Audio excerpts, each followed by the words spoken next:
So we'll start by chanting Om 3 times. Please take a deep inhalation. Om.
Sahana Vavatu Sahanau Bhunaktu Sahaviryam Karavavahai Tejasvinavadhitamastu ma vidvishavahai. Om Shanti Shanti Shanti.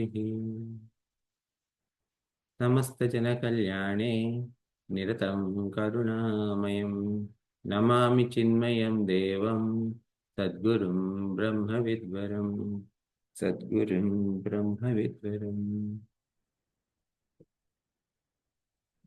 Good morning, everyone. Welcome back. So, where are we? We have completed chapter 7, which is Jnana Vijnana Yoga. And now we are going to start the next one, obviously, chapter 8, which is Akshara Brahma Yoga. Okay. So now one of the things is that all our chapters in Gita are connected to each other. So chapter 7, so let's do a very small quick review of chapter 7. Chapter 7 started with the introduction of the Lord. So we said, if you remember, we said that there are 3 parts to like 3 sections within Bhagavad Gita. First section, each divided into 6 chapters. First section talks about you, us, right? Me as Jiva individually. So this is what you call as Tvam, for the exposition on Tvam, the word Tvam, okay? Of what? Of the Mahavakya Tat Tvam Asi. You are that. So that you portion is covered in first set of 6. Now, in second set of 6, what is there is the Tat. Tat means Bhagwan. Okay, so the Lord. Okay, it is describing about the nature of the Lord. So that's what we call it as Tat Pada Lakshartha, meaning the Lakshartha means the essential meaning or the pointed meaning of the word Tat. What exactly Tat means. Okay, and in chapter 7, what Bhagavan said is that I'm going to give Jnana and Vijnana, meaning knowledge and wisdom. So essentially, if we take out these Sanskrit names, etc., what is it trying to say? What was this chapter saying is, how will a person who is devoted to Lord will reach the Lord? That is the topic. Because once you know this knowledge, there's no other knowledge to be known. This is very rare knowledge. That's what Bhagavan said. And that's how Bhagavan starts the chapter 7. Okay, because this knowledge can be attained by a rare individual. I mean, first of all, like a very rare individual tries to attempt to learn this among thousands of people, one person. Okay. And amongst thousands of such seekers, only one person can get it. That's what he says. Then, because he said, so how did he start? Okay, I am. When he started what he said, there are two kinds of prakriti. Para prakriti, apara prakriti. Now he says, anything that we see in the world is apara prakriti. Okay. And that is, anything that we see is inert. So this jada or inert is para prakriti, apara prakriti, apara prakriti, and the sentiency that is in there, the Chaitanya aspect, which is the cause of the creation, which is the cause of which you see as, I mean, like, which are the aspects of that Lord that you see in and everything that make them exist. Okay, because of which these are existing, because of which we are able to talk, walk, etc. Because of which, okay, there is a balance. Okay, so basically, Satchit Ananda aspect, the Chaitanya, is para prakriti. Now, and when once he says that, okay, there are two types of prakritis in this world, he says both of them are me alone, just like the example of necklace is given. Now, in the example necklace, what did he say? All beads are para prakriti, and that invisible thread that is holding everything is para prakriti, and the both are my nature only. And then he gives about 14 examples saying how he is part of the entire universe, or how is the essence of every visible thing. Because he said, like, okay, I'm going to give the knowledge as a wisdom. Wherever you see, you can see me. Okay, so that means that if you see an object, that object is me. And the purpose of its existence is me. If you remove its purpose, that doesn't exist anymore. Okay. So, for example, what did he say? Like he started saying, Rasoham apsi kaunteya. So, Rasoham apsi kaunteya. So, which means if you take water, I am there. The liquidity or the sapidity of that water is me. Because if you take that out, there is no water anymore. Like that, he gives various examples. Now, when all of these examples are given, if Bhagavan is available everywhere for us to hold on to, grasp on to, why is it not I'm able to see, oh, that is because of my Maya. That's what Bhagavan said. It is because of Bhagavan's Maya. And this Maya is made up of three types of gunas, sattva, rajas, and tamas. Now, some people are tamas in nature, tamasic in nature, meaning like their primary nature is tamas. And Lord has called them, put them as two categories. Mudha, they said, meaning deluded people. Then Naradhamaha, meaning lowest in terms of attitude, in terms of maturity level. Naradhamas, meaning like lowest of all human beings. So these two categories of people, obviously, they can't reach Bhagavan. Why? Because their mind is full of tamasic nature. Then the next category is slightly better, rajasic in nature. And he says that their mind, right? Okay, the first, in Tamas, there are two categories of people. One is Mudaha and Naratamaha. And then in Rajasic categories, the another person is there who Maya Apakruta Jnana Asurim Bhavam Ashritaha. So the this person, what are they doing? Their mind is stolen by Maya. Meaning stolen by Maya means the Maya has taken over the mind, meaning like their mind is on the material world. Okay, so they have intelligence, but that the entire intelligence is put towards this material world. So for example, someone who is spending the 100% of the time trying to understand the nature, okay, what is this nature doing, and doing an experiments in the ocean, someone who's doing experiments on the earth, someone who's doing experiments in space, all of them, what their mind is, they're not doing good things, but that is stuck in the material world. Okay, so whether there's someone who is working in stock market, whether there's someone like that, right? So wherever the mind is taking them to do the analysis on this Maya world as opposed to their internal thing. So this is Sat, Rajasika nature. Now, who is for whose mind is primarily Satvika, what are they doing? They are somewhat closer to God. And in this again, there are four categories of people we saw. So what do we call them? We call them bhaktas.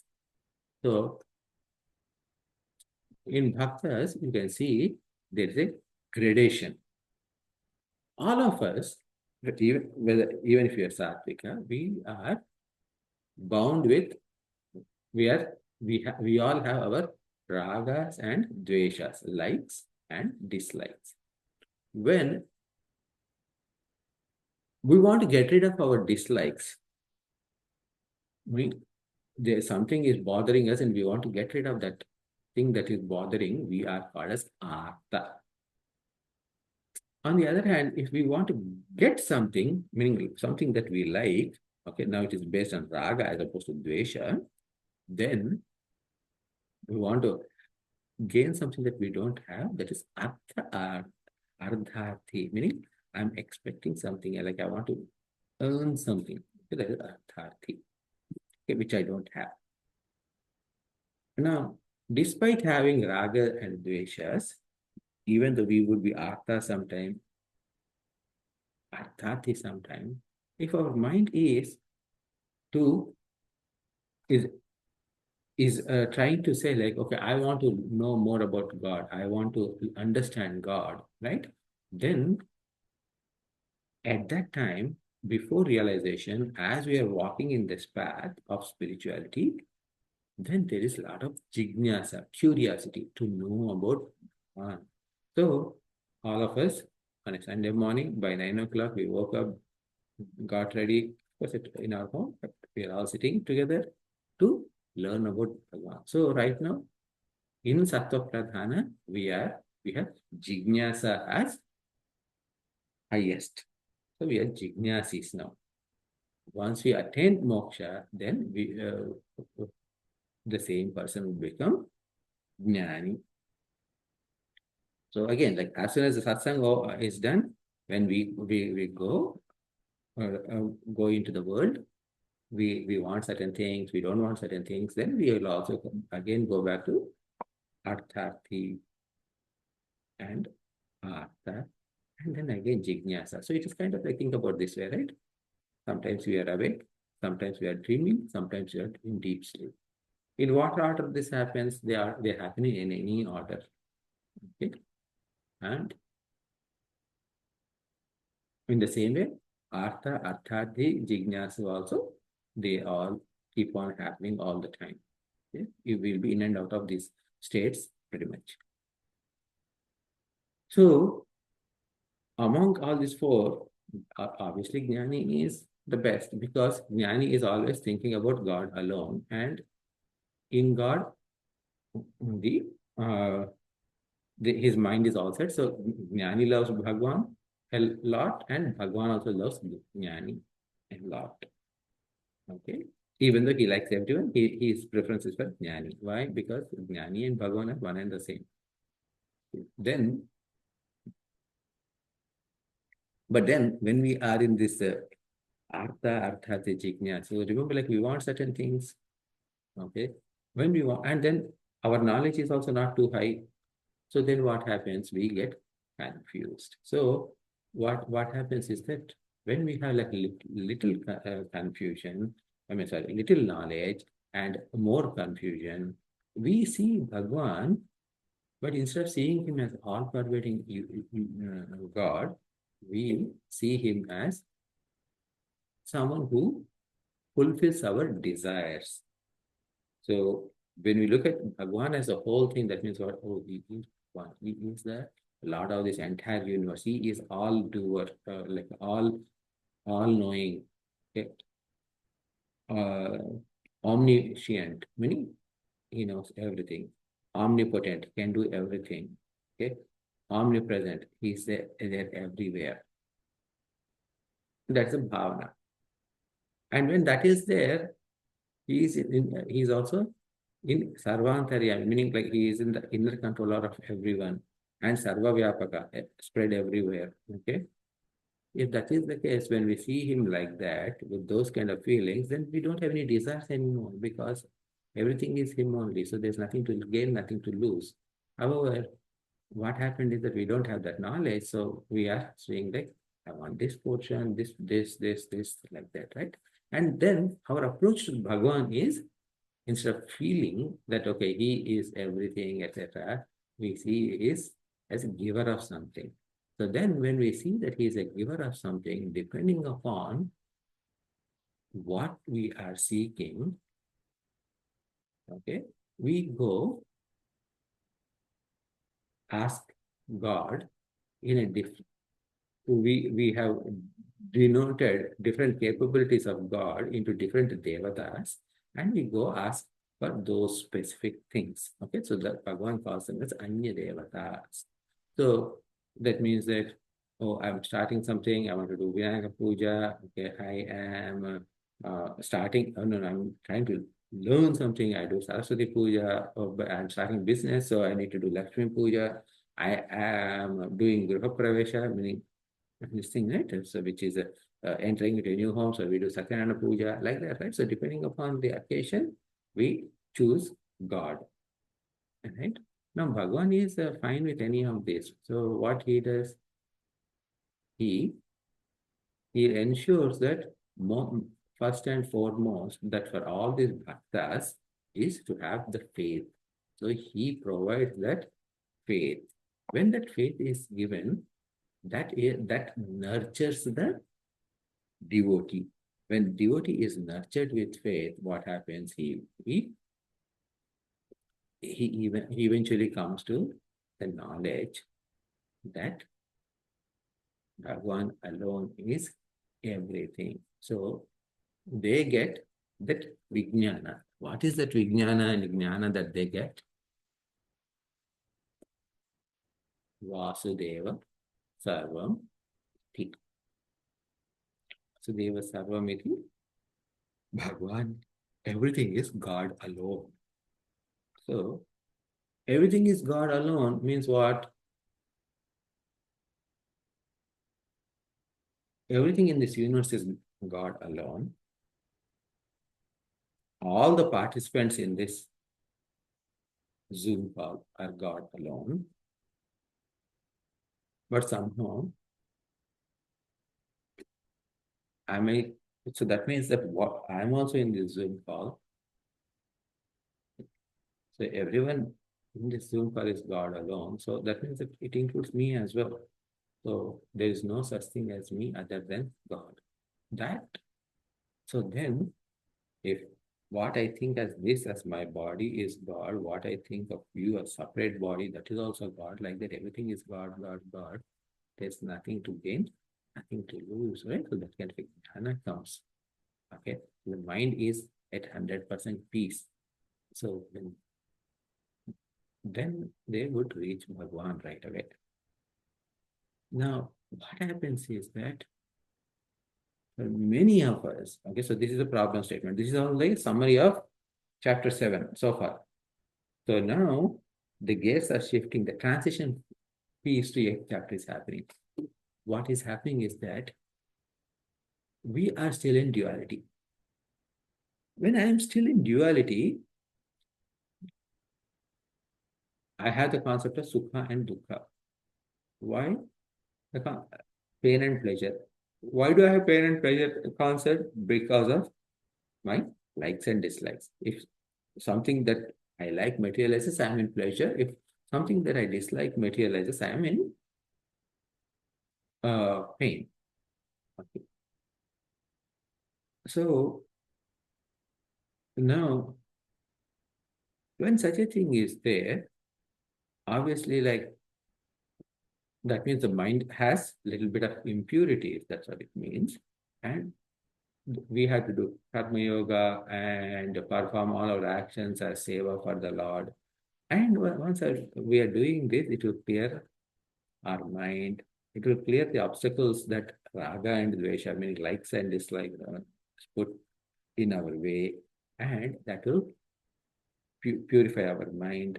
So when the purification of mind happens, with that purified mind, we would be able to see a guru, and that with that guru's grace, we'll be able to uh, get Shravana, Manana, Nididhyasana, etc. Right? So this education is coming, etc., which should lead to moksha. But sometimes even that becomes difficult. When that happens, what happens? Then there's another path. What do you mean by another path? Think about this way, right? So after 10th class, when we were in India, so you probably won't be able to get it. This particular example, I can give you another example.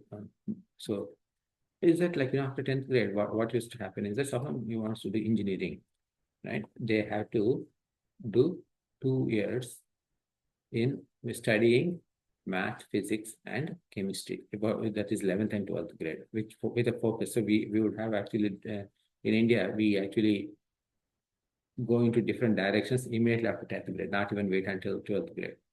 So math focused, biological sciences focused, arts, art subject focused, like that. Okay. Now, once they go to 2 years of mm, math, physics, and chemistry, then they can go, they become eligible to go into engineering. Now, some people may not be smart enough at that time, but they're still interested in engineering even after 10th grade. So what they do is that they probably go to something called as polytechnic. Okay, it's an alternate method. Okay. They go to polytechnic and they get, it's kind of like a vocational school equivalent in US.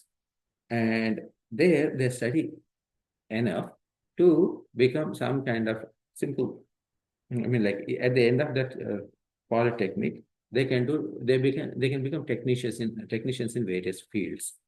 However, they also become eligible to get to engineering directly into second year of engineering as opposed to first year. Okay, so that possibility is also there for them. So even though, and then they join the students who have finished their 2 years after 10th grade studying purely math, physics, and chemistry, and then both of them get together and then they finish their engineering degree.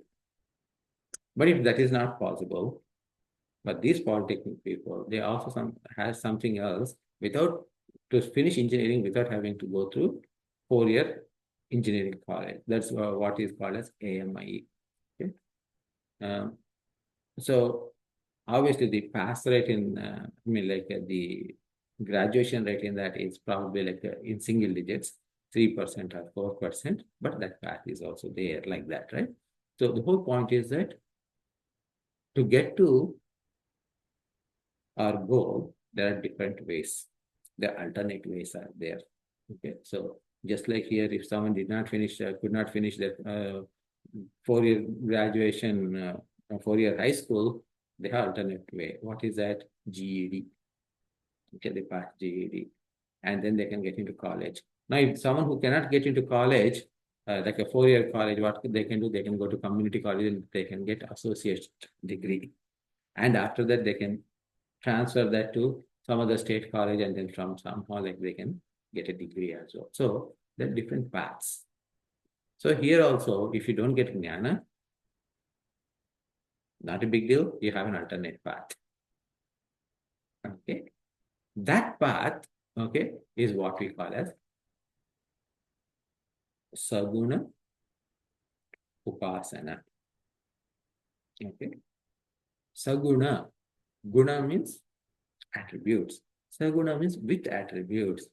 Upasana. Upasana means praying to the Lord, focusing on their attributes. That means if someone has saguna, meaning, oh, God is like this, God is like that. My God, it is so beautiful. God's smile is beautiful. God's color is beautiful. God's eyes are beautiful. Like that, you see a lot of songs, like most bhajans, etc.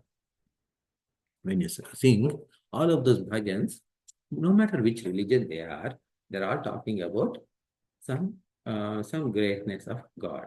Okay, so this trying to get to Bhagwan, trying to know Bhagwan through this kind of upasana, where the mind is always dwelling into the saguna nature of God, that can help the devotee reach Krama Mukti. So this Krama Mukti means liberation in steps.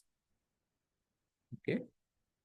So now, even in this upasana, what happens is one thing that is important.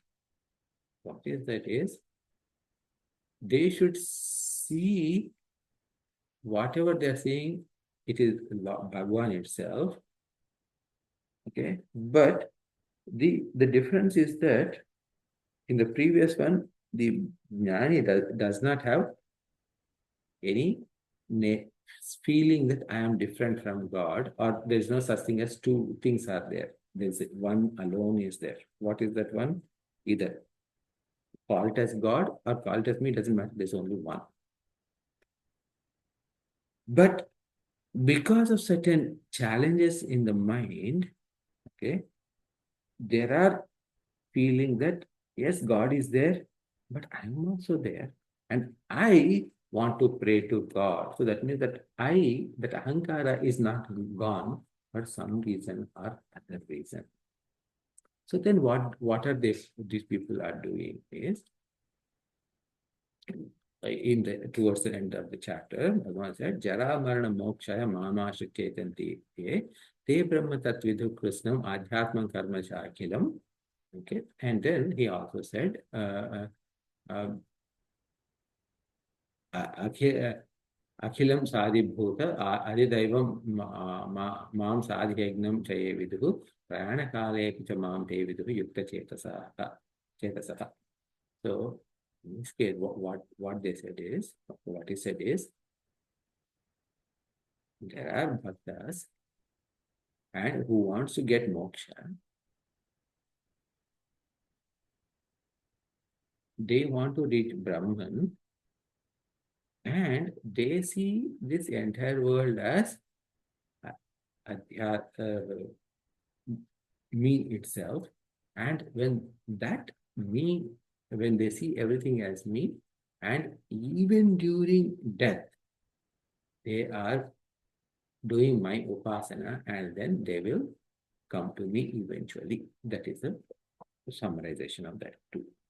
So then in this, Bhagwan, what happened is suddenly he put so many words in there. Okay. What kind of words? Adhyatmam, Karma, Adhibhutam, Adhidaivam, Adhiyajnam, Prana Kale, like that. Okay. So all of these words are somewhat new to Arjuna. So Arjuna is asking a question. Okay, so that question, let's see. So this is we will do. We'll chant both questions together, and then we start going through the meaning. Okay, so Arjuna Uvacha. This is chapter 8, first verse. Okay, Kim Tad Brahma. Kim Adhyatmam. So Kim and Adhyatmam together have become one word. Kim Adhyatmam. Kim Karma Purushottama. Purushottama has two words, Purusha and Uttama. Adhibhutam cha kim proktam adhidaivam. So that one has two words in there. Proktam and adhidaivam. Okay. Kim uchyate. And again, two words there. Kim and uchyate. This is first sloka. Continuing on. Actually, let's chant this first. So maybe one of you can go off mute and repeat after me. Kim tad brahma kim adhyatmam. Kim tad brahma kimajjhatmam. Kim karma purushottama. Kim karma purushottama. Adhibhutam cha kim proktam. Adhibhutam cha kim proktam. Adhidaivam kim uchyate. Adhidaivam kimuchyate. Now, let's look at the second shloka. Adhiyajnaha katham kotra. That kotra actually is two words. Okay. Kaha and atra. Together becomes kotra. Tehesmin madhusudana. The three words. Dehe, asmin, and madhusudana. So it becomes Dehesmin Madhusudana. Prayana Kale. Prayana and Kale together. Prayana Kale. Cha Katham Jneyosi. That is Jneyaha and Asi together becomes Jneyosi. Niyatatmabhihi. Okay, so again there are two words in there.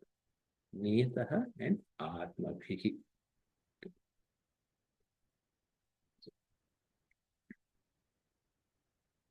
So one people mute and repeat after me. Adhiyajna katha kotram kotra. Sorry, I can go. Adhiyajna katam kotra. Dehesmin madhusudana. Dehesmid madhusudana. Prayana kale chi katham. Prayana kale cha katham jneyo. Sorry. Prayana Hold kale. on. Prayana kale cha katham. Prayana kale cha katam. Jneyosi niyatatmabhihi. Jneyosi niyatatmabi. Tatmabi. Tatmabi. Tatma. Niyatatmabi. But there is a visarga after that. Okay, that's fine. Yeah. Niyatatmabi. So Arjuna is asking this question.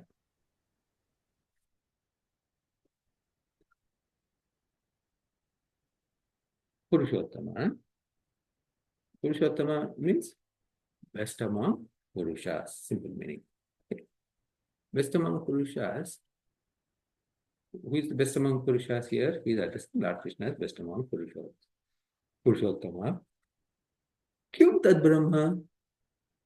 What is this Brahma we talked about? Kim Adhyatmam? What is this Adhyatmam we talked about? Second question. Okay, so the first question is, what is this Brahma that you said? Kim Adhyatmam? Second question. What is this Adhyatmam? Kim Karma? You also said Karma. What is this Kim Karma?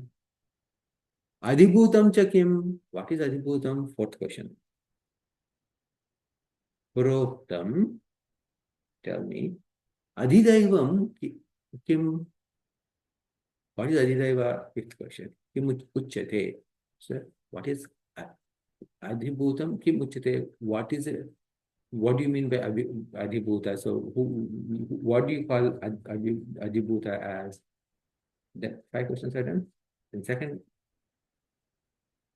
shloka says, Adhiyajna katham. What is Adhiyajna? Kotra dehesmin. What do you mean by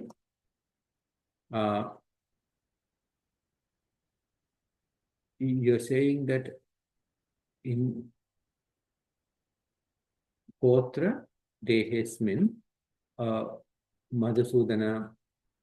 So who is this Dehi? Okay, in this body, okay, in this body, Kotra dehesmin, in this deha, in this body, who is there? Okay, what's the next one? Prayana kale cha katham. What do you mean by prayana kala? So I want to understand this. So, then you also said niyatatma. So niyatatma, what is niyatatma? I want to learn. Hey Madhusudana. Madhusudana is a word. Okay, so I think we covered all the words. Right? Madhusudana is again addressing Lord Krishna. So in first shloka he addressed as Purushottama. In second shloka he is called as Madhusudana. Madhusudana is one of the names of Lord Krishna.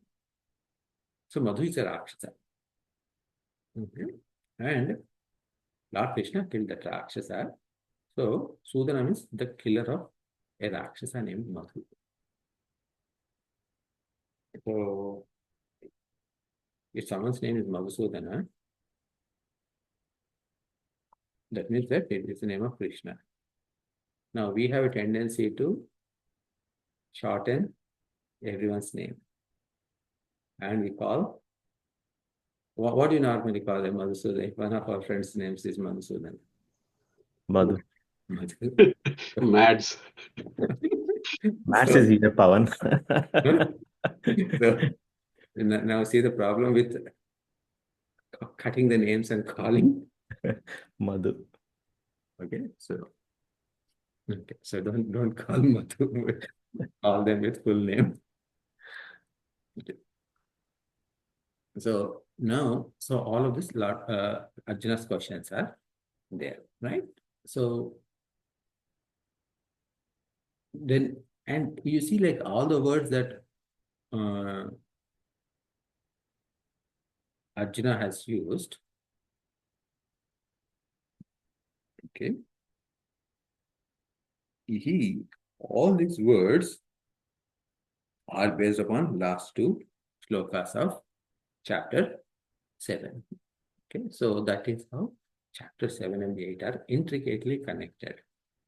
So Bhagavan, so now this chapter is uniquely different because the entire Gita is telling us to become a jnani. This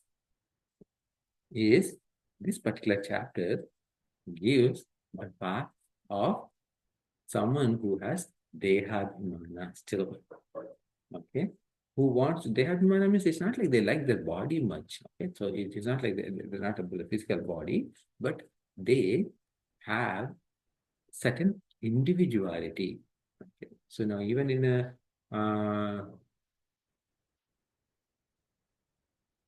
Ramayana, it is said that Hanumanji did not go with Lord Rama. So when at the time of in the Uttarakanda, when it is time for Lord Sri Rama to depart from this world, he, along with entire population of Ayodhya, they all walked into Sarayu river, and from there they they got their, they departed into, like they are like as jnanis, and they went to their respective worlds, meaning as in like they became one. Okay. Now, in that great departure, Bharata was there, Shatrugna was there, right? So his other, uh, mm, like all other previous friends, right? So like Sugriva and some other people, they all came. One notable absence was Hanumanji. Hanumanji said that Bhagavan, see, the thing is that, like, once I become one with you, there is no such thing as me and you anymore. For me, then there is no doing seva anymore for you. Okay. So what I'll do is that I want to exhaust some more vasanas. What is the vasana? I want to listen to your name. I want to see your prayers. So I want to stay on earth until there is a puja for Rama is done. Until your Ramayana is chanted. Until your glories are sung. I want to listen to them and revel in them, revel in you whenever those things are said. So that's why what we do when we do Ramayana, like a Parayana, or when we do Ramayana Katha, right? Do you remember, like, we did a Ramayana party even in our center, right? A couple of years ago. When we did that, what did we do? One of the chairs was, in the very first chair, what we did, we had Hanumanji's pictures, right? Like a photo or something like that. And we put that because he is the first. No, he's not first. He is the second listener. Okay. Whenever a Rama Katha is being, story of Ramayana is being expounded as a story or as a summary, the first listener is the speaker himself is the first listener. Okay. If I am speaking, I am also listening. I am also hearing my own voice, right? So then the second listener is Hanumanji. He is actually, Hanumanji is also the third listener of Bhagavad Gita also.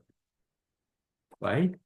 Because all of this is happening in Arjuna's chariot, right? Krishna is giving the education, this knowledge of Bhagavad Gita in Arjuna's chariot. In Mahabharata war, right before the war starting, and Arjuna's flag is Hanumanji. And Hanumanji blessed that I will be on your chariot as flag and I will be there. It is not just my flag, but I will be there. So he was also the listener of this. In fact, it is said that one of the earliest commentaries that were written on Bhagavad Gita by Lord Hanumanji himself, but it is not available anymore. Okay, so the commentary on Bhagavad Gita was written by Hanumanji because he heard too. Okay, so anyway, our main topic is that he is there. Why? That means what? There is a little bit of I want to listen to Bhagwan's name. I want to do puja. So that I thing is still there somehow or other. So as soon as that is exhausted, he will become one with Brahman. So he had that boon. So that's why he is there. Okay. So that means what is happening is there is some sense of I is there. So that is where the Saguna Upasana is happening. Okay. So that's how this particular chapter is different. Okay. So now Now let us see each of these questions. Okay. There are seven primary questions. What is Brahman? No. You all know what is Brahman. Yes or no?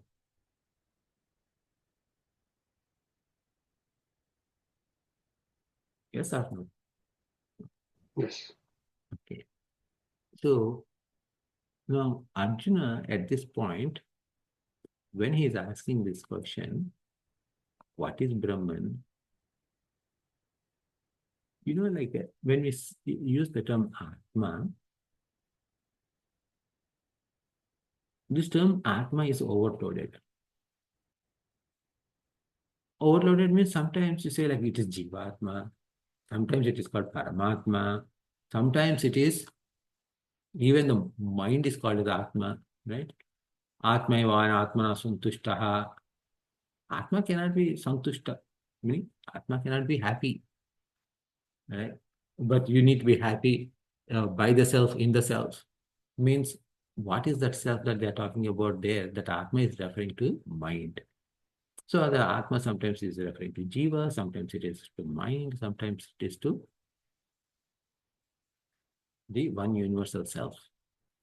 In the same way, if you're talking about Brahma here, I'm talking about Brahman, the universal Brahman, because sometimes when the universe is about to be created and it is ready to be created, that Hiranyagarbha is also called as Brahma. That means the okay, so that is, so is that Brahman you're talking about, or this is Hiranyagarbha, or the real absolute Paramatma that you're talking about, or is it something else? That is his question. Now, the second question is, Bhagavan, you said karma. Now, when you say karma, what karma, which karma you're talking about?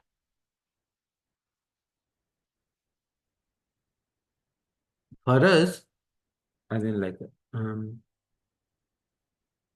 karma means what? Oh, karma means performing action is karma. Okay. Sometimes karma also means karma phala is also called as karma. Karma phala means the result of action is also called as karma. Then, when you perform any Vedic ritual, that's also called karma. For example, at least in among Telugu people, I know it could be. I don't know if it is there in other traditions or not. So, Hari, you can tell me if you know. Is that when a person passes away, when they after 3 days after, they do a particular ritual and they call it as small karma, china karma in Telugu. And after 11th, depending upon tradition, right? Some people do it on 11th or 13th or 15th day, and they do a bigger ritual, and it is also called as karma, Pada karma or karma. Okay, so that means what? Karma in that way, it also is referring to death ceremony. I mean, like a death ritual. But that means what? Essentially, is at a bigger picture. So any kind of rituals that we perform are also called as karmas, like yajnas, etc. And even this, like in this karmas, this particular karma that I'm referring to is part of 16 samskaras. So we say that Shodasha samskaras. So death karma is one karma. Vivaha is also a karma. Vivaha means wedding, like that, right? Now, performing yajnas, etc. So all this, like doing this death-based karma or birth-based karma, like naming the child, namakarana, that is also a karma, like that. putting Janevu or the Upanayinam, okay, that is also karma. Like all these karmas are called smarta karmas. Okay, that is a category of karmas. And then performing yajnas, etc., they are called as Shrauta karmas, meaning Shruti-based karmas, meaning Veda-based karmas. Okay. Then doing something action, right? As in, like, you are listening to this class. Okay. I am speaking in this session. So this is also a karma. Okay. You go to work and perform your daily karmas. So which particular karma are you referring to Bhagwan? Okay, you just threw the word karma so casually. So which one are you referring to here? Now, this adhi is used as adhibhuta, adhyatma, adhidaivam, adhiyajnam. This adhi. Okay. Because this word adhi is used in the context of bhuta.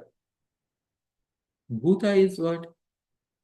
Again, I mean, here Arjuna's question is not like bhuta means talking about Panchamahabhutas or the bhuta pishacha. No, that's not his question. Okay. But in context of, with respect to, is what like adhi is. So something that is in reference to bhuta is adhibhuta. But what are you referring with respect to adhibhuta? What are you referring to adhyatma? Okay. So what is this atma you're referring to? What you also said daivam, adhidaivam. What are you referring with respect to daivam? You also said adhiyajnam. What is in this reference to adhiyajnam? Because with respect to yajna, again, we have certain statements such as in our scriptures, yajno vai Vishnu, like is one concept. Okay, yajno vai Vishnu means yajna alone is Vishnu. Vishnu means all pervading. So yajna is Vishnu means is what it is talking about. Yajna is everything. Meaning it is talking about at a macrocosmic level. So when you say Adhi Yajna, Bhagwan, are you talking about Yajna as the whole, this entire universe is Yajna? That's what you are referring to? Or are you referring to individual level? So that means that, okay, so, my brother, in this case, my brother means Arjuna's brother, Dharmaraja also did a Yajna. What was the Yajna he did? Ashwamedha Yaga. Okay, so is that kind of an individual Yajna that you are referring to? Okay. Then there is a Katham Potra Dehe Asmil Madhusudana, that part is there, right? Potra Dehe. So this is not something that, so all these questions I mentioned to you until now is what Bhagwan said. Okay. Actually, let's finish one more. Okay, the final question, another question that based on Bhagwan's word is Prayanakale. Use the word Prayanakale. So Prayanakale means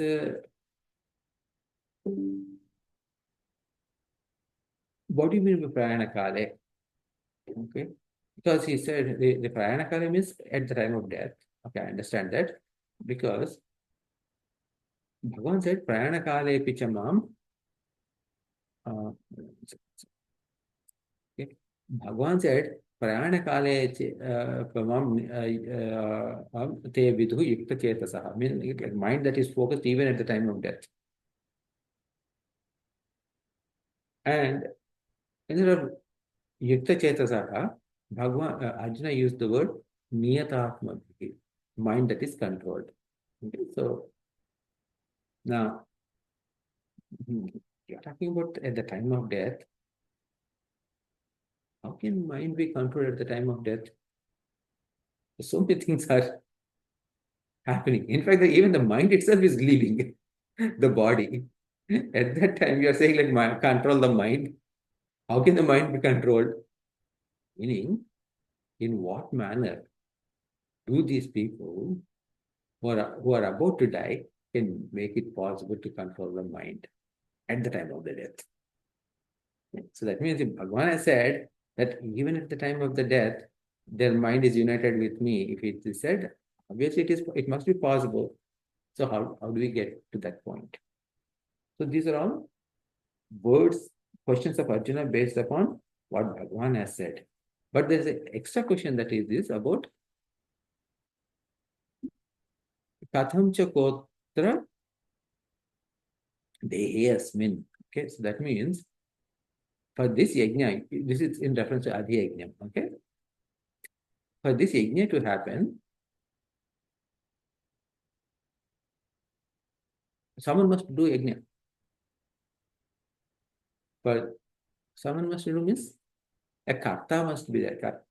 The one who, a doer must be there. So what is this katham kotra dehe asmin madhusudana means what is propelling this karta to perform this yajna? So meaning in my body, how is this yajna initiated? Okay, that is an additional question. So these are the 8 questions that Arjuna raised. Okay. So now the rest of the chapter is answering these questions. These 8 questions. Now, interestingly, Bhagavan, out of these 8 questions, 7 questions are answered in just a couple of shlokas. Okay? The one that is Prayana Kale Pichamam, that during at the time of death, how they have controlled their mind, how did they make it happen, and what is the result? That is the entirety of rest of chapter 8. Okay, so we'll start seeing those answers in next session. I'll pause here. I haven't paused at all, so I'll pause now and to see what questions you have based on what you've heard so far.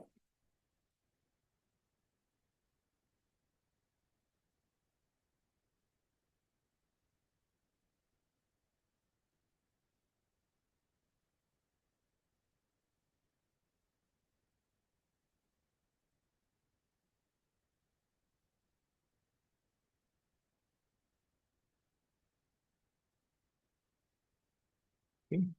So no questions, I take it. So shall we close then? Okay.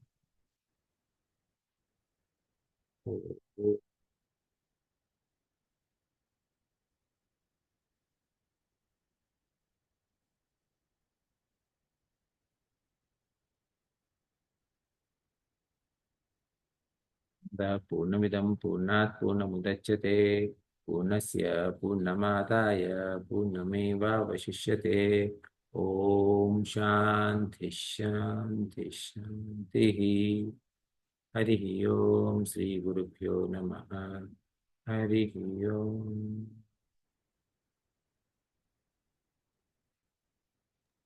Thank you, Venkat.